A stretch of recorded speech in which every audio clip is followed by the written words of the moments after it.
Ano ho bang sa tingin nyo ang algorithm ng babae pagdating sa sa platform? Ang algorithm ng babae, pag yan nagpakita ng cleavage, puwet, saka yung mga bakat-bakat, dila, yan. Ang dami naglilipahan na dyan. Parang tilapia, naghagis ka sa fish pond. Mga tilapia. May punto kayo. Dila, Ganon, dila, puwet, Puwet. bakat-bakat, bakat, cleavage. cleavage. Yun ang algorithm. Yun. Lalaki naman, nasa lalaki. Ay, wag na wag mong gagawin yan. Bakit pa? Investigator, bakit? Imbis na algorithm ang makuha mo, violation ng hataw sa'yo ni Lolo M. Lolo M, bakit ho? Bakit ho? Eh, subukan mo maglabas ka ng dila.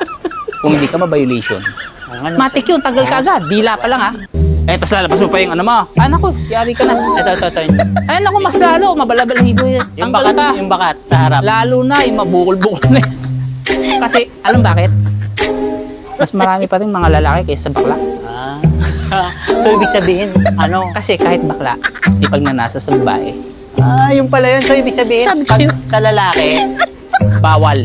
manyakis ang dating. Oo, pero pag babae, Babae. okay.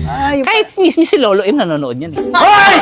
Tapos sabi ko sa'yo, oo. Siya pala yung mataas ang algorithm ng oo, pagbabayan.